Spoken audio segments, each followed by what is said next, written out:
Crafts. Gagawa naman tayo ngayon ng art made plastic bottle at kasama ko po ngayong umaga ay si Mr. Percy Denolo. Good morning, Percy. Good morning sa inyo lahat. Yes. At I'm sure kagigiliwan ito ng mga mommies at ng mga chikiting, no? Dahil para sa mga mommies, makakaalis ito ng stress. Diba? At saka may mga bagay-bagay kasi tayo na nasa bahay na hindi natin kailangan itapon agad dahil ito ay mapapakinabangan. Okay, so ang ituturo sa atin ngayon, Percy? Yeah, papa. Bali, sa mga nanonood natin, mga bata, pwede natin gamitin itong mga plastic bottle natin para gawin nating arts. So, mayroon po tayong mga finished products mamaya. So, ito papakita natin na ito ay maging maganda kung ano may magawa natin. Iba-iba po ang pwede natin gawin dito sa bottle na to. Okay. Ngayon po, kailangan po natin lagyan ng layout muna. Gagawa po tayo ng parang flower. Ano-ano muna mga kailangan natin? Mga empty bottled waters, mga ganun, ano? Tapos meron din mga iba-ibang kulay ng mga plastic bottle na po pwede din nating mas maganda siya kung may kulay kasi parang attractive talaga siya sa mga dahil ang kulay ay may buhay. Dahil ang buhay ay makulay. Okay. Okay. So yung gamit natin, yung mga plastic na to, kahit anong plastic, pwede natin gamitin. Wag lang yung plastic na tao, hindi naman pwede yun, ha? Mga plastic bottle na. Okay. Okay. Yung medyo lang, hindi siya masyado matigas kasi gagamitin lang po natin yung gunting kasi para medyo safe naman pag sa mga bata. So, kailangan natin ng scissors. Okay. Tapos, ito kayo mamaya, binigyan ko na kayo ng guide. So, lilayout lang po natin yung gagawin natin. Gagawa po tayo ng flower po yung gagawin natin. Ayan. Guide lang naman to para sa mga mahilig sa art. Nakakatulong tong kanilang pagdodrawing na dito sa bottle na to. So, ito po yung mga guide natin na ikakat mamaya na. So, ito yung ngayon kaninang ginawa natin. So, pwede na ako mag-cut nito. Ito lang yung pattern na dapat yung kung saan mo sinulatan, dun ko din gugupitin. Susundan nyo lang po yan. Oo.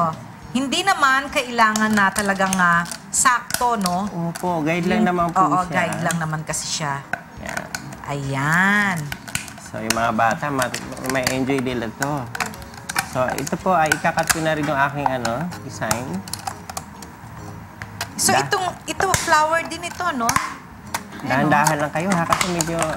Oo, kasi minsan matalim din itong plastic na pag ginupit, makakatusok. So, alam ko may enjoy nila yung pagkakat na.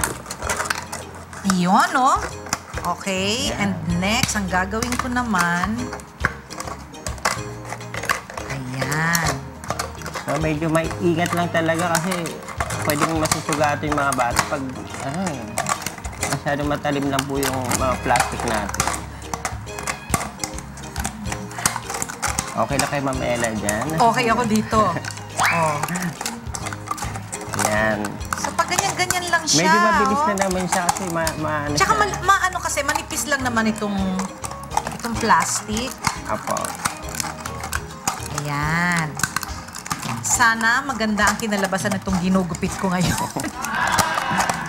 Baka maganda naman po yung ginagawa. Para tayong contest, ha? Opo, medyo lang tayo, medyo mabilis na konti.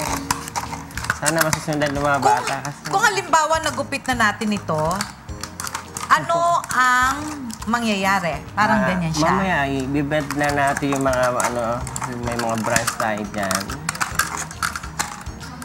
Yon. Ayan. So, ito pong ginagawa ko ngayon, kapag natapos ko na to, ang finished product nito ay magiging... Ayan, magiging ganyan na po. Ganito na po. Ayan.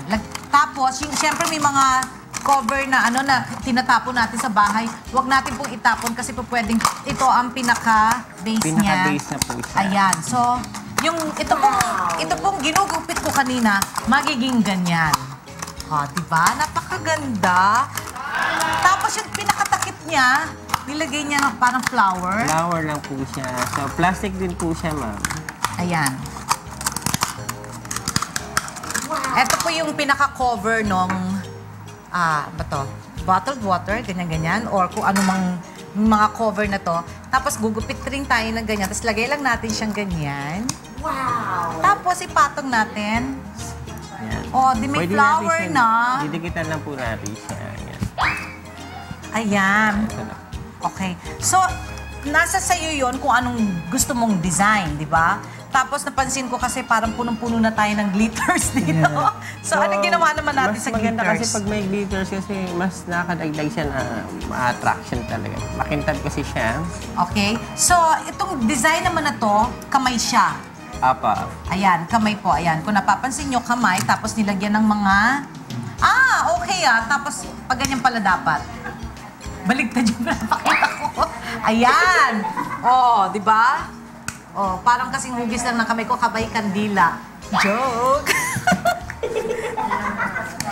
Tapos yung kamay, may hawak na butterfly. May butterfly po na nakadapo lang sa mga daliri niya. Okay Ang galing. Ayan na po. Yan. ito So, na yung- napakabilis lang, napakadaling gawin, no? Madali lang siya. Very, very simple. Ayan, pwede natin siya lagyan ng mga... Ayan yung pinaka-flower, no? So, ikakabit natin siya ngayon dito sa... Ayan. Gusto ko lang batiin si Miss Lala Ilaga na nandito po ngayon sa aming studio. Kahit hindi siya guest, talagang dumadalaw siya dito. Thank you so much, Miss Lala. Wow! Ayan. Pwede natin siya, ikakabit natin siya ng glue para hindi siya man... Tatapusin ko ito mamaya pagka nagagap na tayo. Percy. Opo. Ayan. Lagyan lang natin ng... Alright! Percy, habang ginugupit mo yan, baka meron ka ng gustong batiin. Ayan, opo. Thank you muna sa mga friends ko na talaga suporta si Chef Melo nandyan. At siguro yung aking tita dun sa Dolmar, sana yung gumaling na siya, Auntie Lydia. At ang aking pinsan. At mga magulang ko, ang asawa ko at mga anak ko, mga kaibigan ko na lahat na tumutulong sa akin. Tayo lahat po, staff ng UNT. Alright, Thank you. Thank you so much, Mr. Percy Denolo. Ay, napakaganda naman talaga ng binahagi mo dito sa Rise and Shine. Thank